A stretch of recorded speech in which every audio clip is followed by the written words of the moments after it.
Educating, informing, serving. Fact TV, keeping government honest.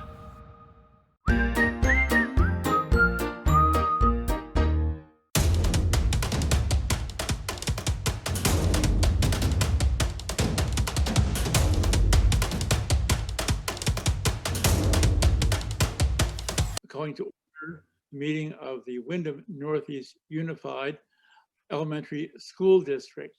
I'm looking for adjustments to the agenda number 2. Do we have any?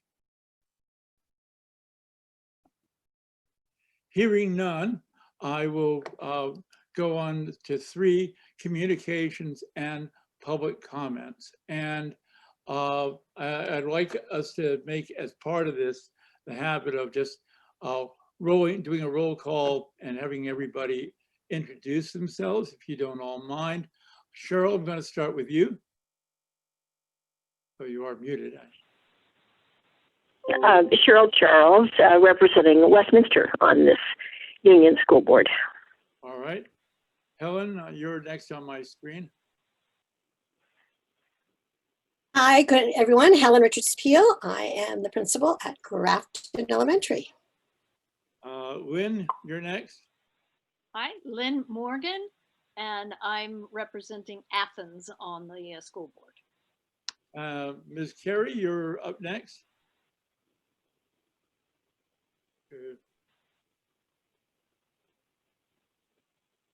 Yes, Lynn, you want to both unmute yourself and introduce yourself. Hi, I'm Lynn Carey, and I'm the assistant superintendent. Chris just lost his power, his internet. He'll be back in a minute. Yeah, he's been having trouble, and I've been having some sort of bizarre problem myself. Liz, you're next. Hello, Liz Hardy, principal of Westminster Center School. All right. Chris, you're back. Introduce yourself. Oh, we still got you. Chris, you'll have to unmute yourself as part of that. Chris, you need to unmute yourself, my friend. Chris Pratt, superintendent. All right. Melissa, we're doing introductions. You want to unmute yourself and introduce yourself? I'm Melissa Karlstrom. I am on the school board and I live in Westminster. All right. Jessa, you're up next. Jessa, West Clark, Grafton. And Flora, why don't you introduce yourself? Flora Pagan, business manager. All right. Nicole, I assume you're here as recording person tonight? Yes, that's correct. All right. Am I missing anybody? They say I'm having just the most marvelous set of problems here this evening with this system. I'm not quite sure why. Is that everybody? Let's see, if I haven't asked you to introduce yourself, unmute yourself and introduce yourself. Everybody. All right. Again, is there any communications and public comments? I don't see members of the public tonight, so I'm assuming we can move on to the review and approval of board minutes for October 22nd. Do everyone have them? That would be easier if you do. I move approval of the board minutes from October 22nd. All right. Lynn, did you want to second that, or did you see something? I can second that. All right.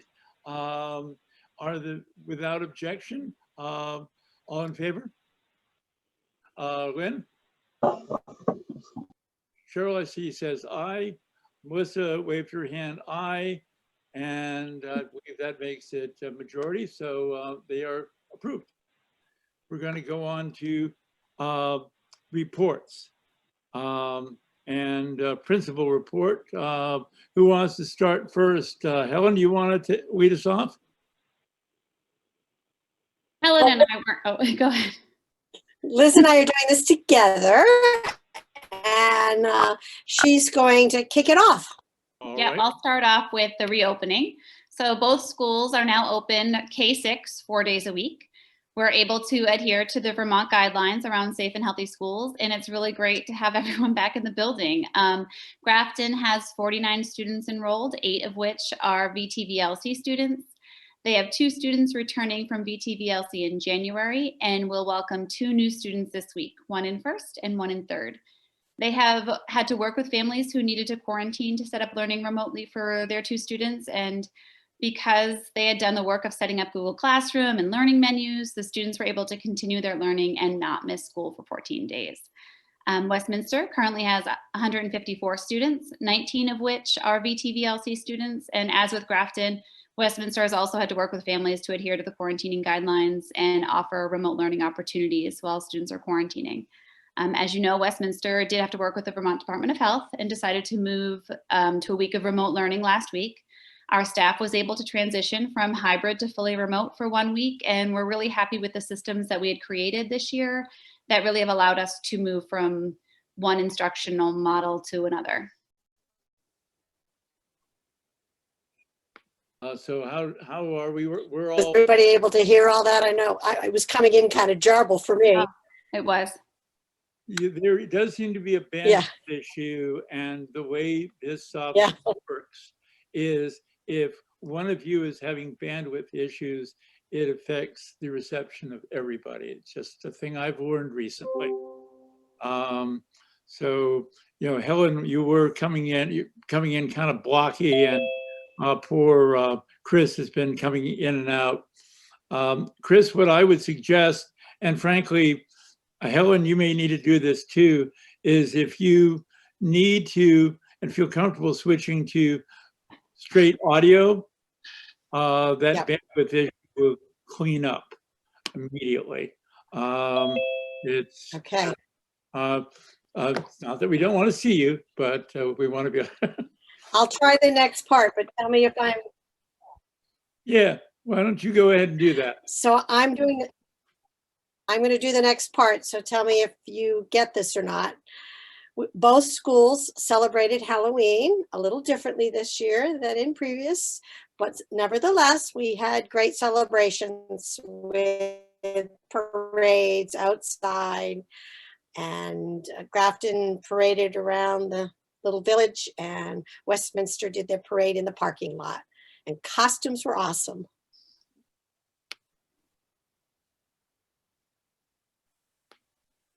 Good to hear. Great. So the next part was on Veterans Day. Typically, Grafton does a big celebration of our veterans. We invite them in and serve them breakfast and celebrate them and honor them. But of course, that could not occur this year.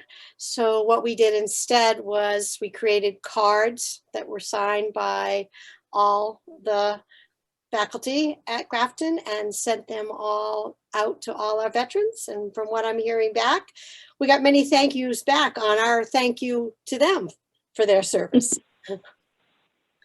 Another thing that's going to be a little bit different this year is Thanksgiving. So Westminster will not be able to welcome the community into our school. So we're working outwardly to show gratitude to our community, and grade levels are working together with our essentialists to take on a part of the community like fire and rescue or Westminster Cares, Sheriff Department, town crew, etc., and create letters of gratitude. So these will be delivered next Friday, November 20th. Our guidance counselor, Joe Smith, is also coordinating Westminster staff to create food baskets for local families. We have 12 turkeys that were donated, and the staff are pitching in to create baskets, which Joe will deliver on the 20th as well. Have we contacted Westminster Cares and Grafton Cares? Because I know they have been sort of co-hosts of these Thanksgiving events in the past, or do they know that for sure that we're not going to be able to be there, or we're not going to be open for business, as it were?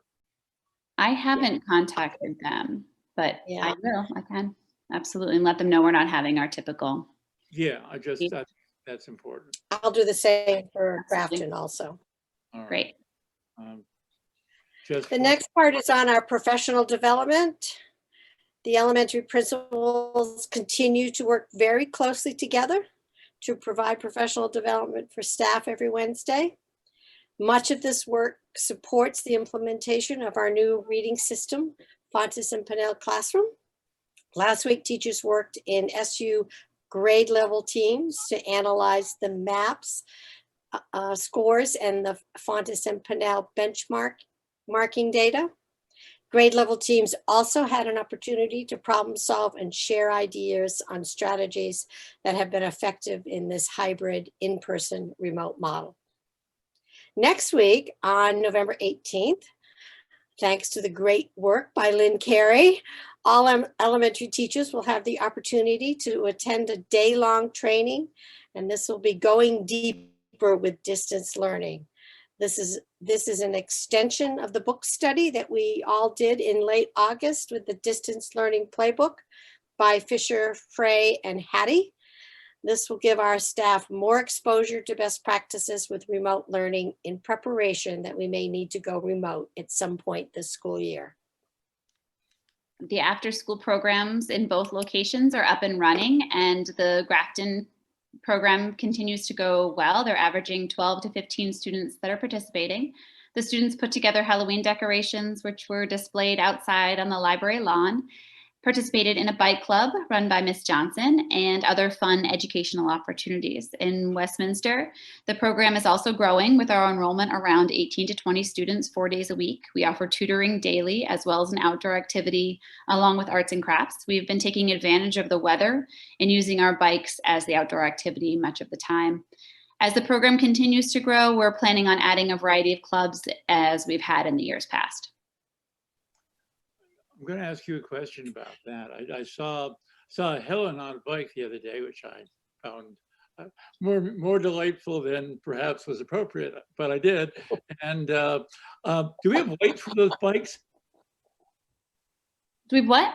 We have lights for those bikes? Oh, I'm not sure. Light. Yeah. I don't think so. I don't think the school bikes do. All right. Well, that's just something to take a look at as it gets a little darker this year. Assuming that we're all still doing this, into the rest of November, but it was an item.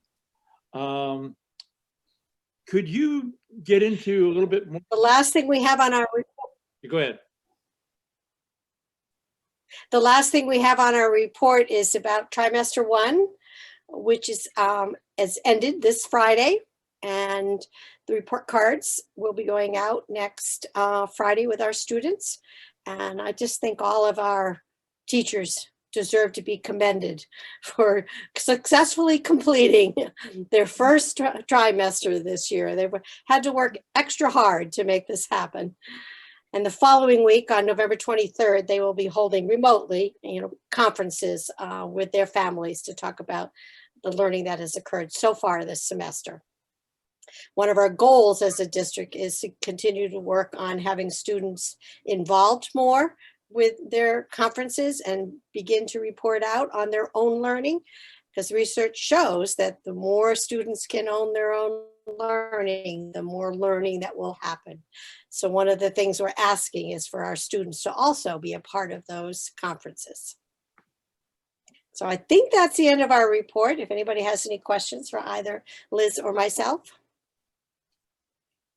I always do, so I'm going to ask somebody else to start. Lynn? Are both schools doing the Thanksgiving food baskets? Or is it just Westminster? I'm not aware of any going on in Grafton, but that's a question I'll ask Mary Beth tomorrow. Okay. Well, Cheryl, go ahead. Sorry. Helen, you're breaking up again, I am sorry to say. I was just asking if it was. Let's try that again.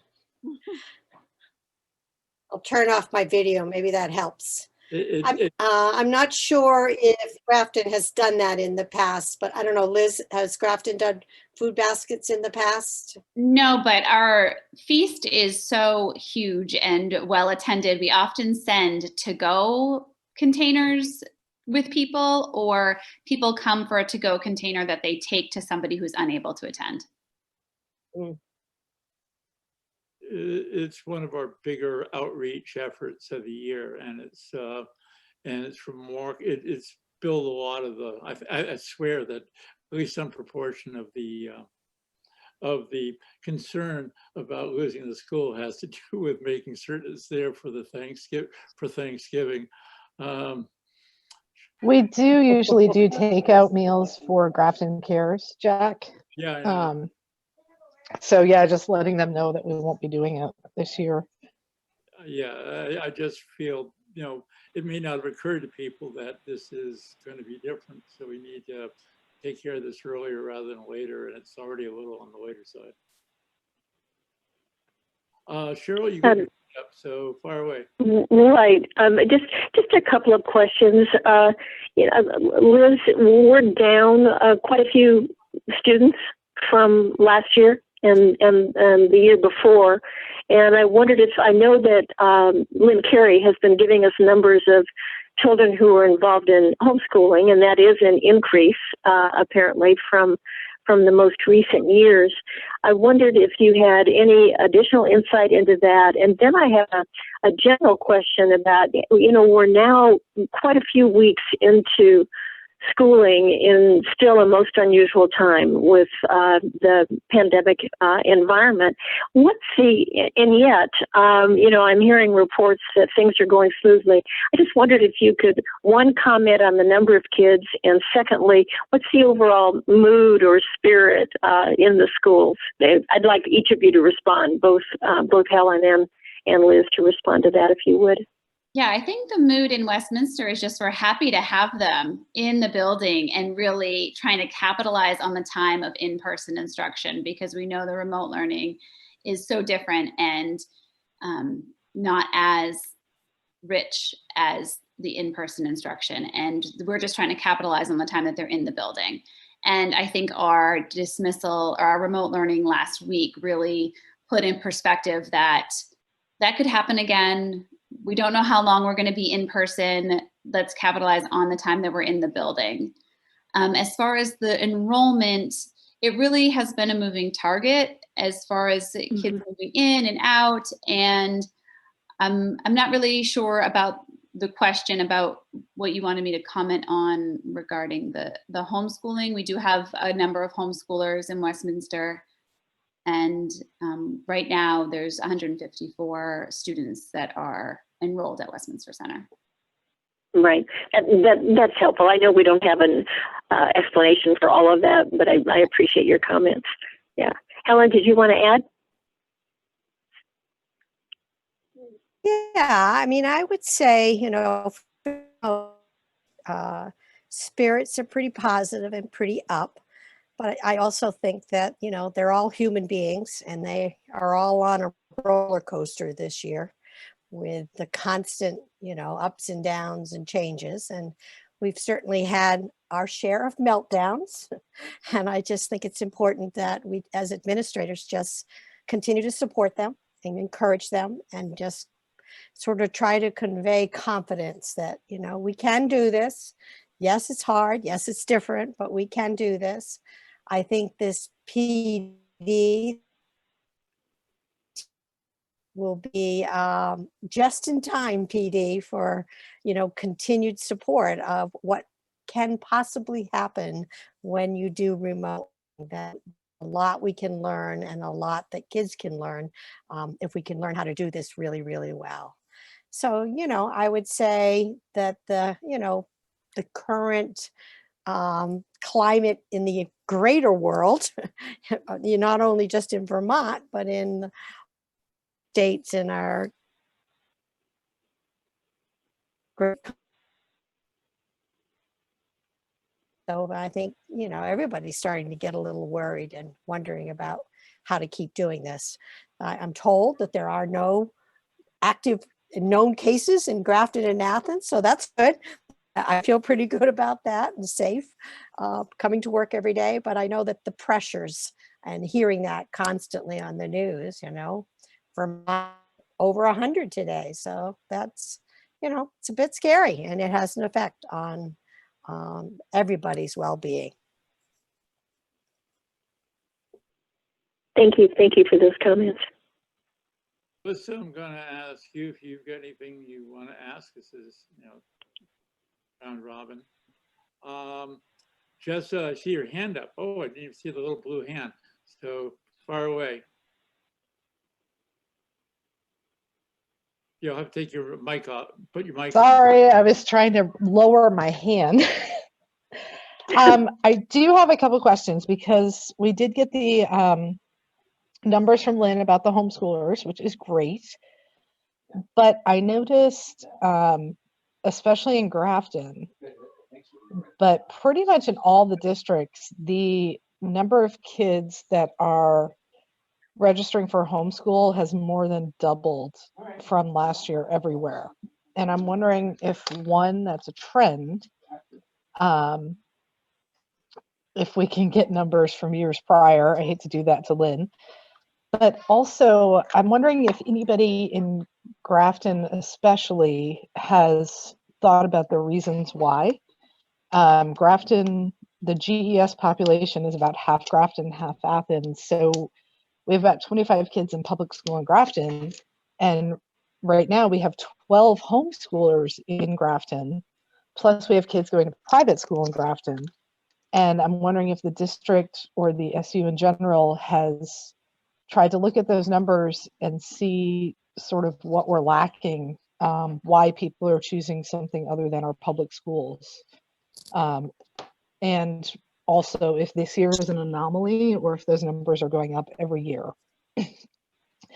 The other sort of comment I have to the principals is the, Liz especially was alluding to how much better in-person instruction is. And I do know that's true, especially this year, because distance learning is not something we're familiar with here.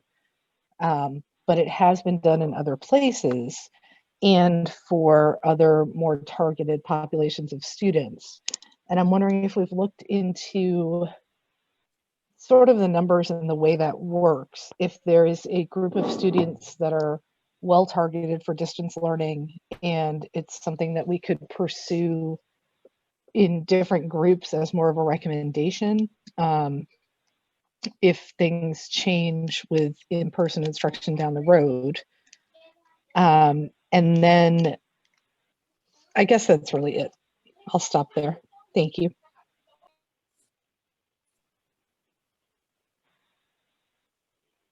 Who wants to take a shot at this? 'Cause I'm not sure. Yeah, I'll start the conversation if you want. Let me turn off my video in case it's choppy.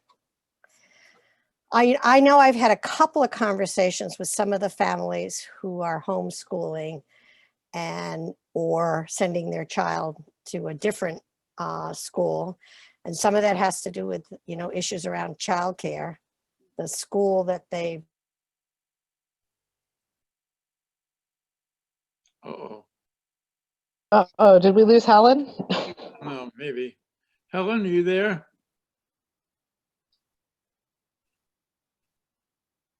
I will tell folks that those that are using cell phones, if you can get to a regular computer, you're a little near your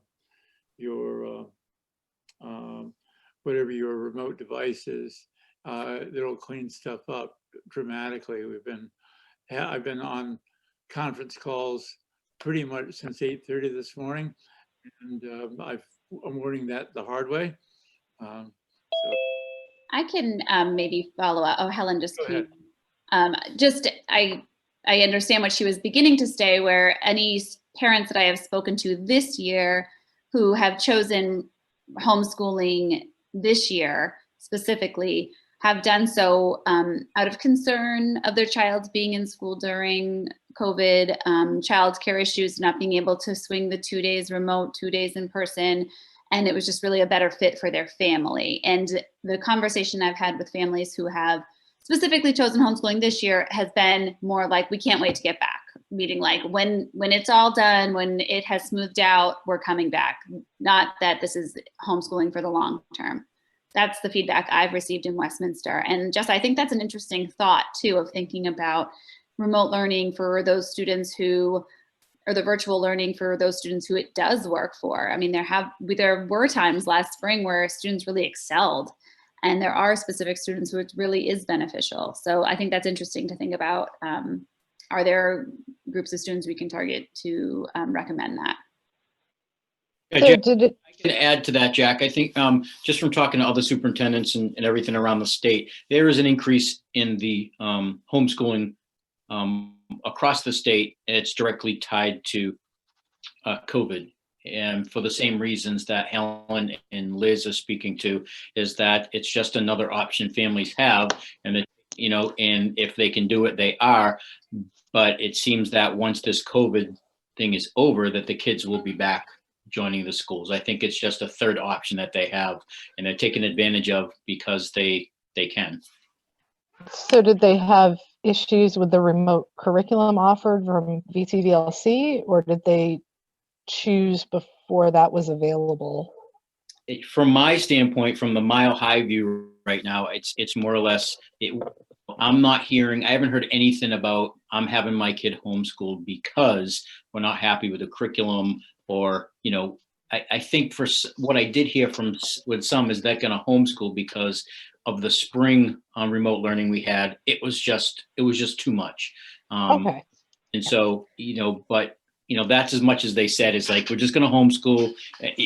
We can control what our kids are learning at home, and we can control their schedule. So therefore, until COVID's over, this is what we're going to do.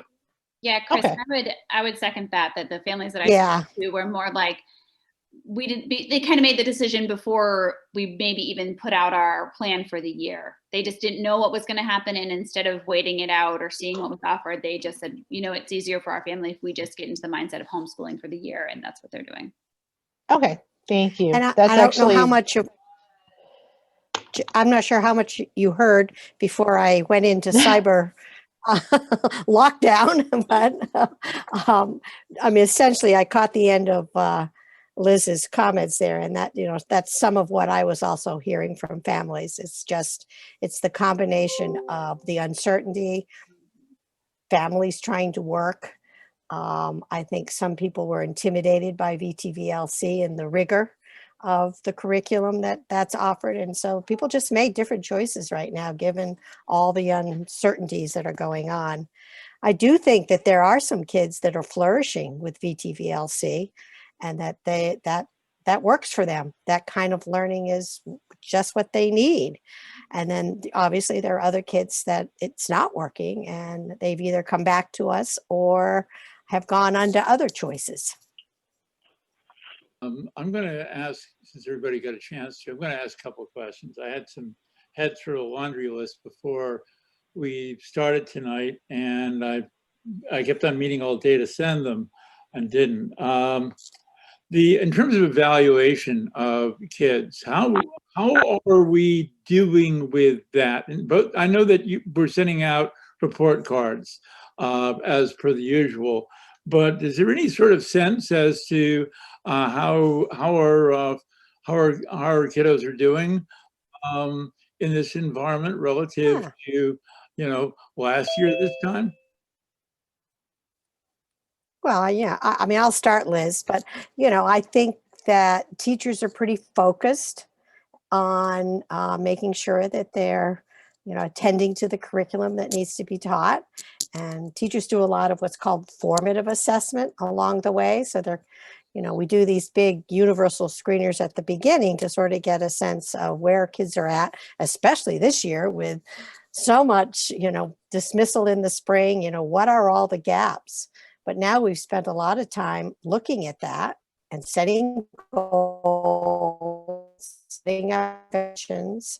I'm doing a small group intervention right now just to try to target, some of those gaps that kids have, either because of a lack of instruction in the spring or just all kinds of things going on. And we're just systematically, working away at teaching the regular curriculum as well as addressing some of these gaps that just need to be filled.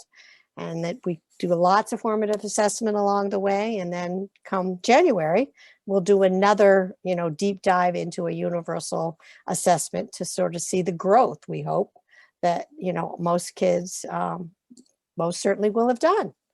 So it's something that just in normal times teachers pay attention to. But I think, given what's going on right now, I think there's extra attention going on with that, because we want to make sure that our kids are getting all that they need, plus what they missed, in the spring.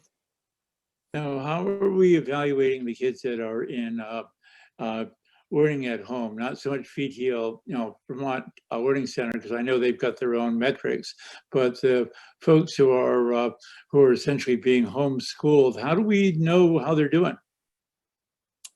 Jack, I can answer that. I mean, Yeah. through the state of Vermont, I mean, we don't know, because technically their school is the homeschool, and they submit at the end of certain times during the year. Then at the end of the year, they have to submit all of the documentation on the work. It's very specific expectations on what they have to cover during the school year. And so whether it's a homeschool program or the parents are doing it themselves, they have to document and send everything in. And then they have people up at the state who go through all of this work, read it, look at it, and let them know if they've met the requirements for homeschool for that particular grade level for that year. Should say Vermont is very progressive when it comes to homeschool and looking at students' work. But as a school, we really don't know until those students come back and we have an opportunity to give them their local state assessments and, like Helen talked about, the formative assessments, to see if there is a gap or if they actually were able to cover more ground than you can in the public school. And it all depends on each family, but it's very well documented by the state. We don't get any of that stuff. That's why when students do come back, we do that assessment on them to get a baseline of where they are after they've been gone for some time, whether it's a year or 2 years of homeschool.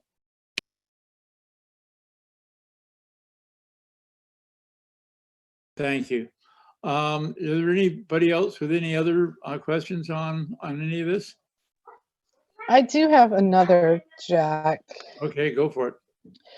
It's more of comments. I don't know if you and Chris maybe had a communication gap just there, because the online remote learners are doing the MAPS testing the same as the in-school kids. Right. Not homeschoolers. Okay. And that was actually one of my questions. Was we have the numbers back from the first round of MAPS testing. And I'm curious as to what it showed from the spring, which I'm sure is not great, but also if you're seeing any differences at the beginning of the year that are notable between the kids in VTVLC and the kids in the hybrid learning model. And then I guess that's a question for Liz and or Helen both, and Chris and Lynn. And then I just had a couple of comments, because we are in this household doing the remote learning. It's been interesting. And I'm also, there's plenty of other kids and families I've helped out with this. We're using the Florida online curriculum, which is like a pre-canned. I think it was a nice, easy way for them to be able to stand it up really fast. I don't know if it's exactly what I would have chosen because of the way it works, but it's okay. But I did notice some of the VTVLC teachers that we provided, and I know we did this based on teachers who may have had special needs and were at high risk for COVID complications and can be in person right now.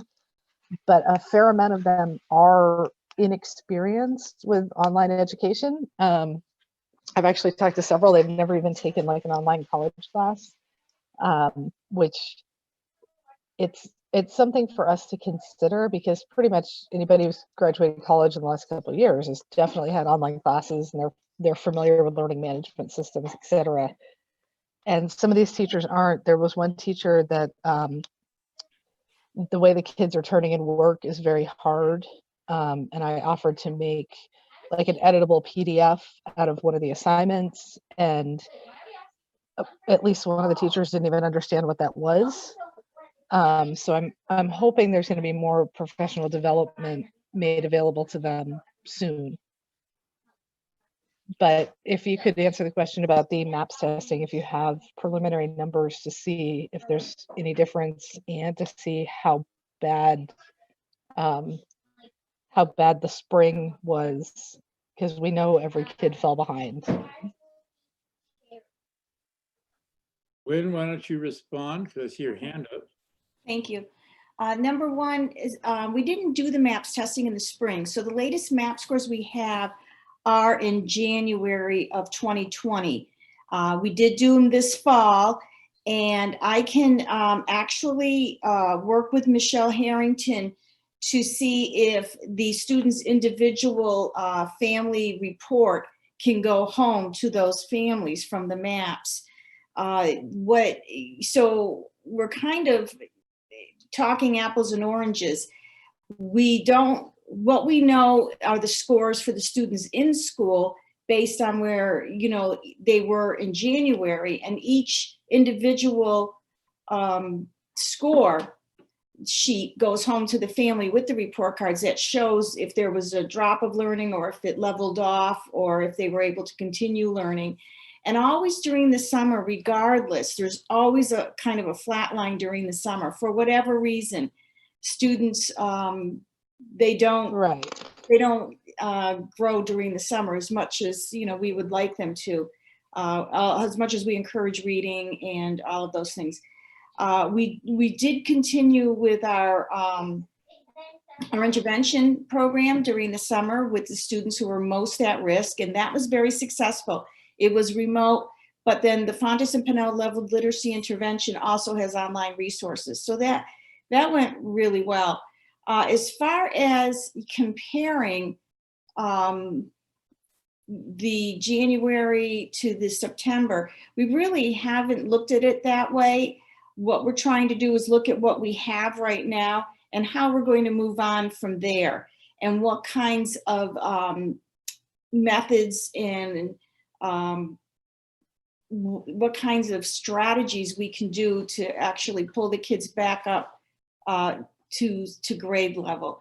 So we have implemented a new literacy program in the buildings, and we are working from here to move on so that this year will be a successful year for all the kids.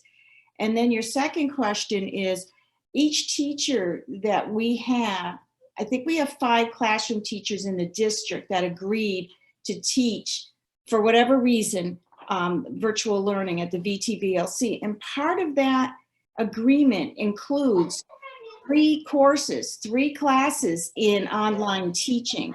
So while they're doing the online teaching, they're being trained right along. By the end of the year, they will have a certification to go with their teaching endorsement. They will also be certified to teach online classes.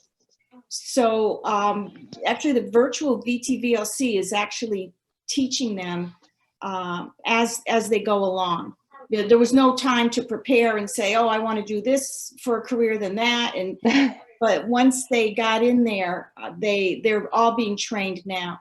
And the students and the teachers are using Canvas, and that's new to people. So that's going to be hard. And if you have spent the majority of your career in face or in school without doing a lot of activities digitally, regardless of what, in school or out of school, it could be a learning curve. But virtual learning, the VTVLC, the collaborative, is working with these teachers to get them certified and up to speed on this method of teaching. So yeah, I do want to clarify that I'm not calling out teachers for being bad at it or anything.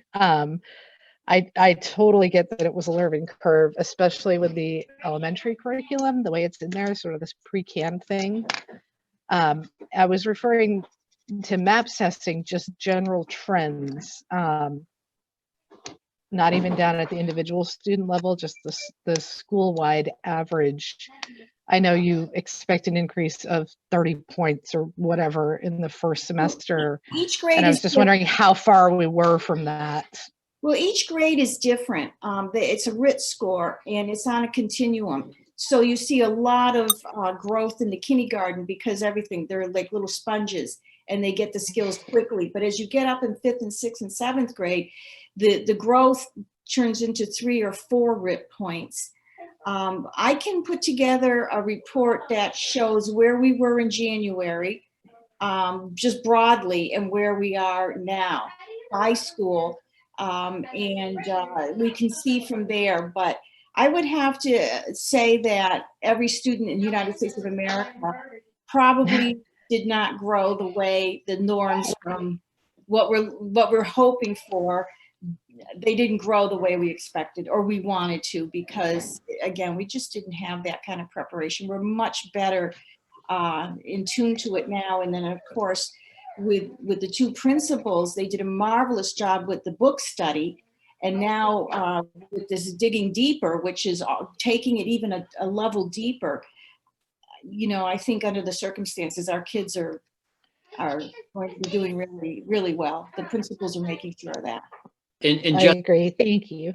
And Jesser, I think, I appreciate you bringing up the point, because, we do want to check in with our teachers after their tour and VTVLC is done for the year, just to get an idea of, was the training useful? Did they learn from it? Because everyone's going to have a huge learning curve. And if, we want to continue even after COVID's over to move forward with remote, not really remote learning, but really accessing the tools that we've come to use and figure out during this COVID crisis, we're going to want a good idea of, how that training was for them.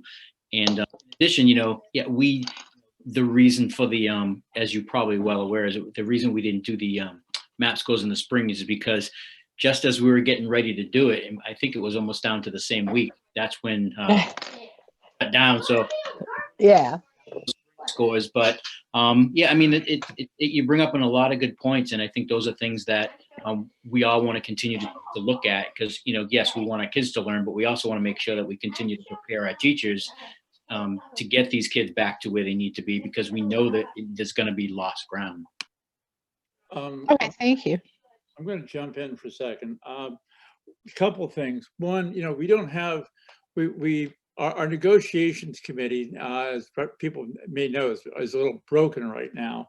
But assuming that we can get it back on track, one of the issues that I think is important is going to be what our expectations are going forward in terms of whether or not we have a different category of teacher that does remote learning, and is there a change in how we compensate it, how we what expectations we have for how we train? Is this a baseline thing that we expect everyone to have, given that COVID's going to probably be with us, even with the vaccine, for at least 2 more years, just because that's how long it's going to take to roll it out, and that's assuming it works. And I've got some bad news on that front. So those issues are going to need attention, as is the need for how we're, it's one thing to fill in the gaps when this is a couple months here and a couple months there over a year. But if we're dealing with going in and out of quarantine for the next 2 to 3 years, there's a big aggregate learning gap. How do we deal with it? Are we going to extend the school year? Do we think we should? Do we want to advocate for that? How do we want to set up a summer program, given that maybe half our students are going to need that if they're going to stay even remotely close to the expectations that we have from grade to grade? And this is an area that I really want us to start thinking about, and start maybe even identifying some time to discuss in more detail, either an online retreat or something, because I think we've got a couple places here that we're going to need to deal with in a very serious way and in some detail, because adding to the school year might be kind of tough to do. Figuring out how we deal with our staff if we mandate this, or if we do a set aside, is going to be a big deal, and we need to think about how we handle this stuff. It's something that I feel boards need to have a handle on, but probably shouldn't be leading. But we'll lead if we have to, I guess is the phrase of art here. So I'm going to be looking for our administrators to start to think about that and start to talk to us about, what steps might be required. Because to be honest with you, if we make it past Thanksgiving without a mandatory closure, I'm going to be kind of surprised, and I'm willing to take bets about whether we make it to Christmas, because I'm a betting person and I won't lose. So we need to, and this is going to be our experience not just this year, but almost certainly next year. And then we'll see after that. But we've got more of this to deal with, and we're going to have to accept this is our new reality for a while. Yeah, Jack, I agree, but I think that's a larger discussion that we should have at the SU level, because with the CBA, but it's definitely something we have to look at. Is, like I said, how are we going to continue to move forward with what we learned using technology, but also enhancing it and making it better and easier accessible, and keep the rigor. So I think that's, something we definitely should talk about at the SU level. Yep, I'm just pitching it to make sure that it is on the agenda at the SU level, because one, I'm not technically a voting member of the SU board, even though I show up, and two, it's the sort of thing that can slip between the cracks unless people like me and my colleagues here start lobbying to make sure we address this proactively. Yeah, I totally agree. It's definitely something we need to look at, and I appreciate you bringing it up, because we don't want this to slip through the cracks, because I agree. I think this is going to continue for a while. We need to be prepared and have a plan in place. Cool. All right. Is there anything else for our principal report? We move on. I'm not seeing anybody waving their hand, or even the little blue one. So I'm going to assume we're moving on to 5B, finance. Flora, this is your time to shine. Hi. Hello. So the business office right now, we just working with all of the principals for the FY22 budget. So that way, when we finish audits, we should have auditors in-house at the beginning of December. That way we could present budget and audits at the same time for you guys before the new year. Mm-hmm. Now, so that's right now what we're working on. When are you going to be, when are you going to be ready to have us initiate the process of budget development? So I'm planning on finishing budget by next week. That way principals could review everything that we have together for them. The issue that we were having is that we have to finish with open enrollment, so we can know which one are going to be the new rates for the benefits. So once we have all that information in system, that's when we could just add that portion to the budget for each of the schools. Okay, because we are going to need to go, I would very much like not to wait to the last minute and screw up another town's worth of tax calculations. And I'd like to get our budgets in and approved in March, like normal school districts do. So, I'm not as willing this year to be last in line, because it's been a problem, and I want to avoid that if we possibly can. So let me know when you'd like to start, because I'm going to call, as people may have forgotten, is the Budget Committee's Committee of the Whole. And so we're all in this together, and I want to get the process started. And I would say, when you are ready, I'd like to kind of do a preliminary walkthrough sooner rather than later, even if we don't have all the numbers. So the idea right now is to have everything together and finalized from our side, but December 4th. That way is before we get auditors in-house. I wouldn't want to be working with budget and audit at the same time. So that's why we are trying to push that out. So that way we can just sorry, I'm not sure what you're telling me. I'm sorry? I'm not sure what you're telling me. Are we waiting till January to do our budgets, or are we? No, we are working on it already. We should have it complete from our side by December 4th. That way we could present to you guys, and then you guys could do your portion of it Okay. and to give the approval. No, not January. We're working on it already. Now, I will remind you that just because it's really important. When we do budgets this year, we have this issue about whether or not the school district will be remain in its present form.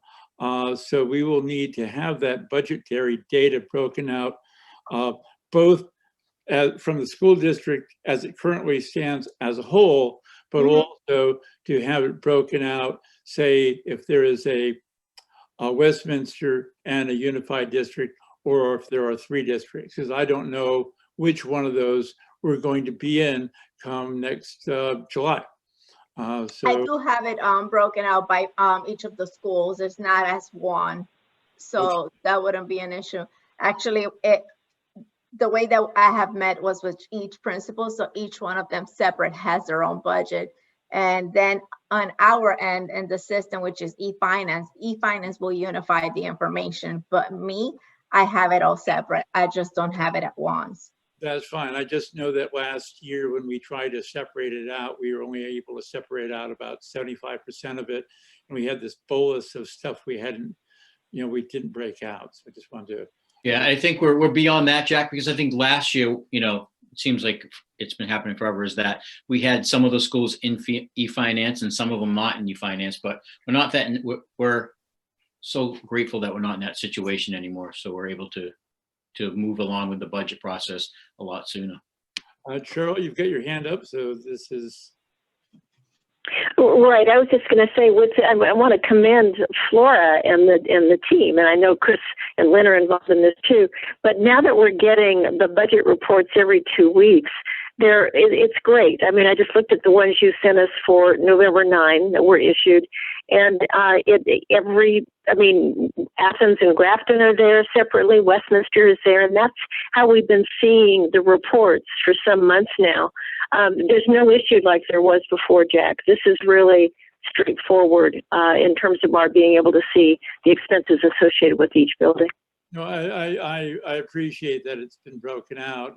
Flora and I had discussions about this almost from the first day, and it's very helpful. And I am anticipating that will be the case. I'm just saying that when we do the budget, we need to have it continue that way so that we can do, as we did that first year when we were merging, whatever we're proposing, whether it can be a matter of simple arithmetic, whether we're walking in as 1, 2, or 3 districts, nobody's going to have to jump through a whole lot of hoops to make it happen. The only issue will be, and the only fun part will be the tax calculation, because that'll have to be done 3 times. And I'm sorry about that. But that's the only part of this that will be at issue. And just reminding the team at Cherry Hill, this is this is the one thing you get to do with us, unfortunately. So, all right. Now, is there anything else we need to touch on? Is there any? Seems later, but it's a lot on our end. Yeah. So, I mean, I didn't know if you wanted to elaborate or if we can move on to item 6, because we have the audits from way back when. No, I'm all set. Thank you. All right. We have the audits from way back when. I'm not sure, did people get supportive documents? Did they get the actual audit reports? Did everybody got those? I think you sent them out a while ago. I'm just not sure if people remember what they looked like.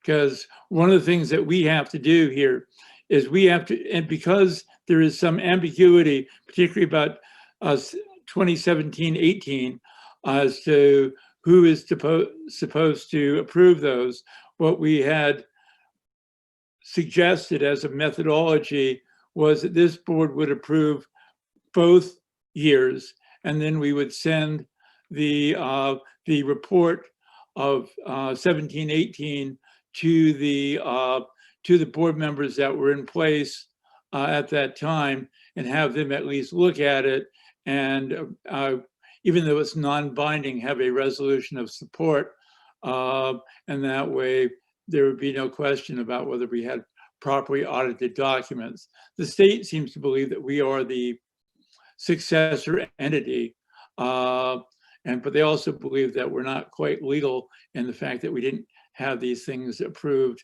by the individual boards back last year when they were supposed to. So I'm ready to entertain a motion to formally accept the audit reports for 2017 through 18 and 2018 through 19, if people are comfortable doing that. Don't put your hands all up at once. There's one. Lynn? From what I read through them, I had no questions and thought I would go with accepting them. Make a motion. All right. Cheryl? Is this a discussion or a second? Second, I think that was. That was a second. Sorry about that. No problem at all. Any further discussion? I looked at them, but it was kind of a while ago now at this point. But I actually thought the quality of the audits was better than those simple reconciliations we'd seen in the past, and so I was kind of happy with what I saw. About time, frankly. So I'm going to call the question. All in favor of formally accepting the audit reports for 2017 through 18 and 2018 through 19. And I'm going to add a friendly amendment and authorizing the chair to send these reports to the board members that were in place for the school year 2017 through 18 for their advice and consent, if you don't mind. So, can I take that as a friendly amendment? You don't? Yes. Gwen, you okay with that? All right. All in favor? Say aye. Gwen? Aye. Melissa? Aye. Cheryl? Like the thumbs up. Aye. All right. And I will make that unanimous. So that's done. Now, Jessica? Aye. Jess, because you don't have your screen on. You didn't need me though. I wanted you anyway, Jessa. Unanimity is important. Sorry. And that won't happen again. By the way, let me just take a quick break before we go on to new business. I saw a couple of people, actually one of them has disappeared. Jamie Camel. Jamie, you want to introduce yourself, if you don't mind? If you're still there. I didn't know who that was. Does anybody know who Jamie is? She's a 4th grade teacher at Central School. Oh, okay. Well, you're welcome either to talk or to participate, if whichever is appropriate. So, and there was someone else who was on briefly, but I've lost who that was. Dempsey Potter. That was it, Dempsey. Dempsey, and she is a paraprofessional at Westminster. That's right. I thought that's who that might be, but I wasn't quite sure. You know, it's not a common name, but it's not necessarily the only person. All right, so we're on to new business. We didn't delineate this and probably should have, but the the obvious piece of new business might be an update on the situation with the petitions relative to district reconfiguration. Cheryl, I'm going to ask you on this. I wasn't able to meet with the town of Grafton. I think David Major was going to make some sort of presentation there, but I've literally been in meetings for like 2 weeks straight, so I haven't. I'm not up to date at all what's going on, and I'm wondering if you know. Well, yes, petitions were circulated in Westminster with Westminster voters, and more than the number needed were certified and taken to the select board. David Major being the former chair of the Westminster Town School Board. And I'm thinking that maybe it's 2 weeks ago. I'm not looking at my calendar, but he did make that presentation, and the select board of the town of Westminster unanimously approved the intent of that resolution, of that motion that was petitioned, which is to hold a special meeting on or before December 15, whereby the voters would decide whether or not to withdraw from this unified school district. All right. Do you know if he made a presentation to either Athens or to Grafton in addition, or was it just to the I don't know, and I don't know. I'm not aware of that having happened at all.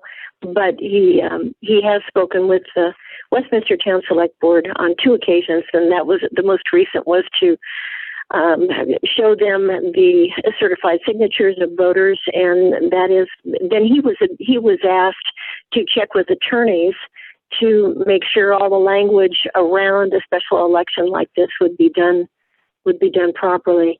And I think that the Athens and Grafton administrators have been copied on emails around this. It's my understanding that if the town people of Westminster vote to approve withdrawal, then the towns of Athens and Grafton voters would also hold an election to ratify or not the request from Westminster. And if all 3 towns vote to approve that, then it next goes to the State Board of Education. Right. I know there was some interest in Grafton for doing something similar. And while I was not able to come to the Grafton Select Board meeting, I saw after the fact that it was on the agenda. Hey, Wendy, this is Wendy Martin, who's on the Grafton News. And maybe you know, I've been meaning to call you, actually been meaning to call you and been meaning to call Joe. Did anything come up at the Grafton town, at the Grafton Select Board meeting, or was my absence simply noticed and people moved on? They have not, they did not, they have no information about it, and it was going to be on the agenda for the Monday select board meeting, but I happened to be at the town office today. That's why I know all of this. Yeah. And they took it off the agenda because they have no information. So they figured, why talk about it if they don't have anything to talk about?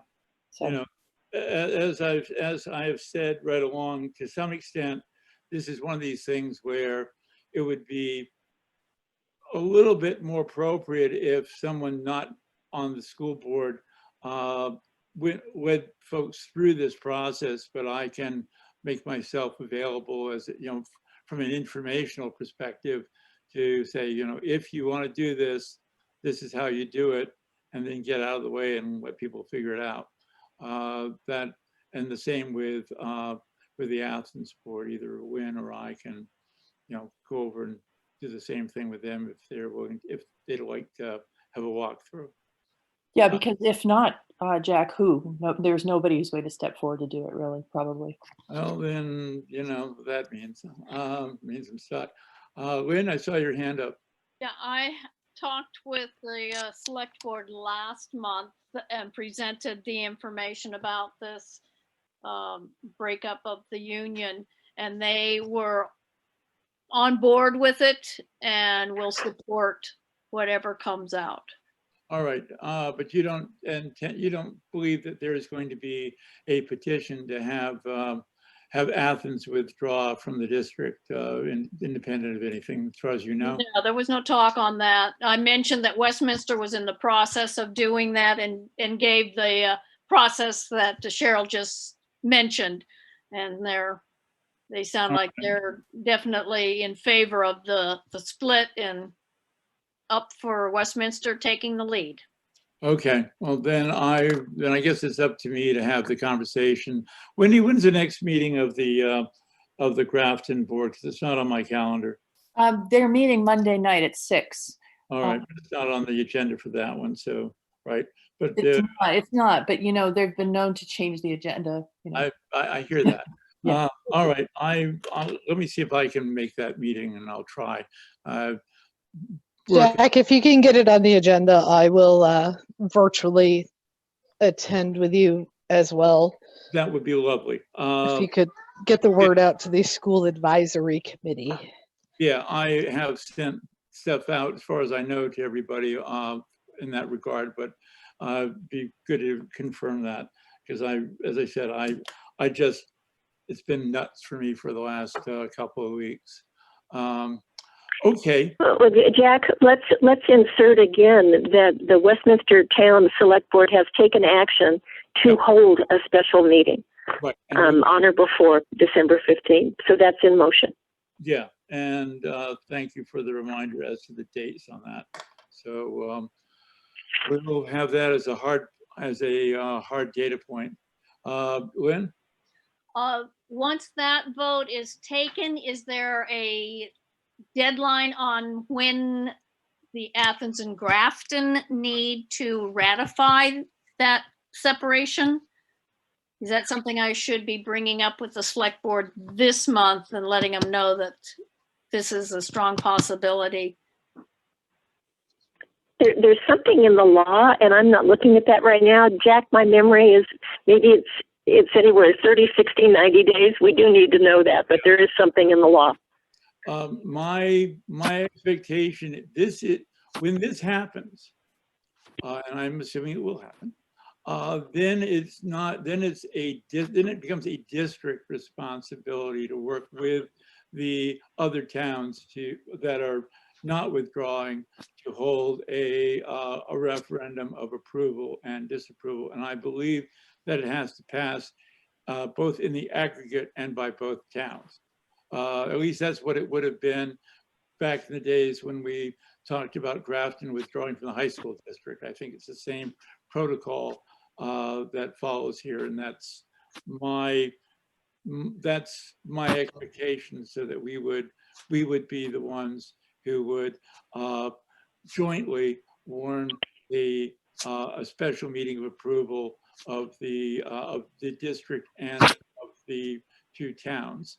And so I'll need to make sure we meet sort of as soon as we have final results and there are no recounts and no challenges to ballots.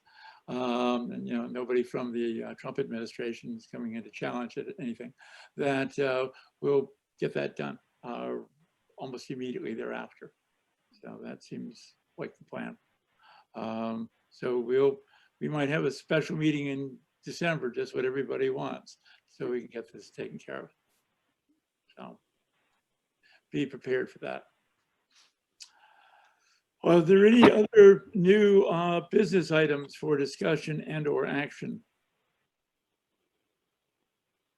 Just a reminder that as soon as Flora gives us the high sign, I may call a special meeting of us all as a budget committee. And as we know, we have two dates, of only which we take one for regular meeting and one for budget. But if we want to get this done early, we might have a couple more, because I'd like to get this, I really want this nailed down, so we are in the front of the line rather than the last in line this coming year. I have real wishes to get this all wrapped up in March on a personal level. So there you go. Anything else we got? Moving on then to number 8, appointments and resignations. Do we have any appointments, resignations? No, we do not. I love that, because that means that it's 7:08 and I get to ask for director's comments. And I'll start with you, Lynn.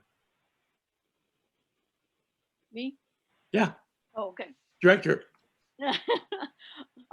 Nothing at this point, thank you. Melissa? I also don't have anything. Just happy Thanksgiving. Hope everybody is safe. Yes. Cheryl?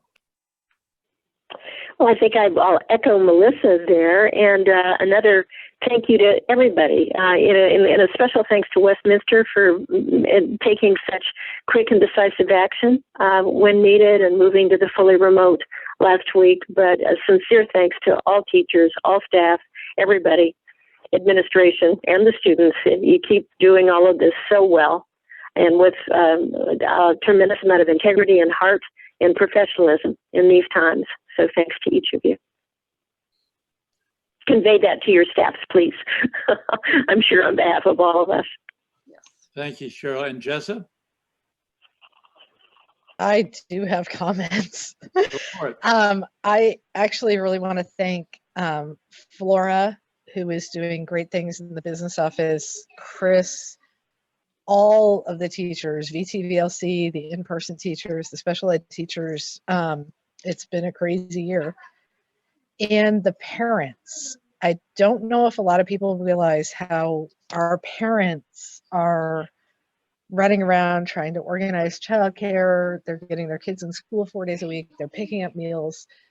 The amount of work that is required from the parents of their remote families is more than I thought it would be. From experience? Yeah, I'm saying from experience that I am very fortunate. We are a family with college educated parents. One of us has the ability to work full time from home, sometimes the other one as well. And it's been an experience for us. And there's many people who don't have the resources that we do, and they're still making it work somehow. And I really hope the schools are looking out for those families, because I can't imagine how difficult this would be if we were not this fortunate. To everyone else, we have had a horrible week with the COVID virus. Please just wear a mask, don't meet in groups, stay home. Just wear a mask. That's really all it takes. Because we have to get over this and go back to the before times, because a lot of us just can't take another year. So thank you. Thank you, Jessa. I'm just going to say in closing two things, and this is both as a way to sort of remind myself that I want to do this by stating it in public. I would like in January, if at all possible, to have sort of an open forum online with the parents, because we've been doing this program.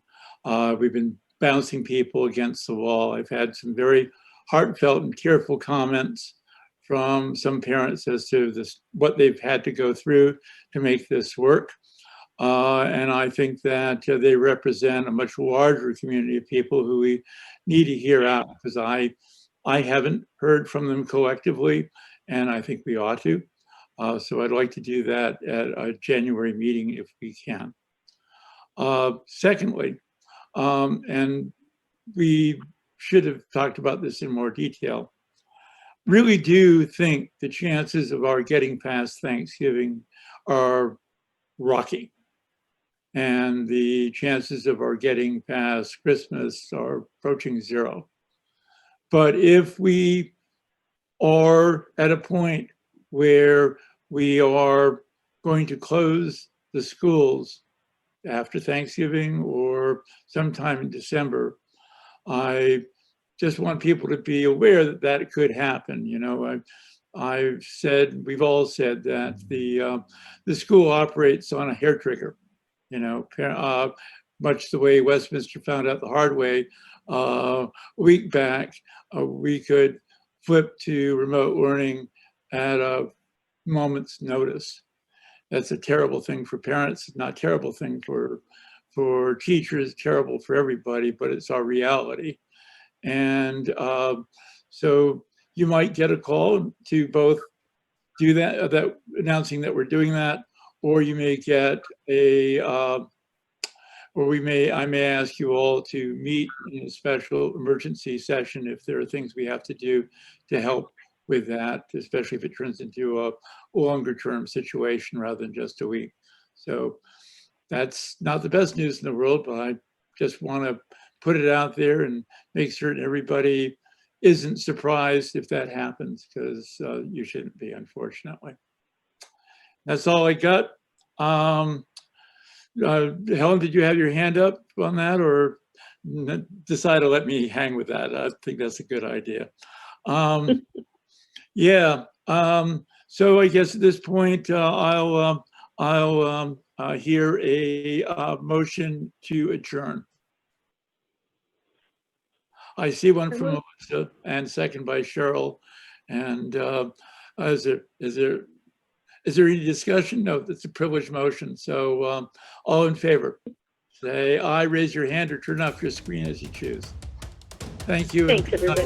Thank you. Good night.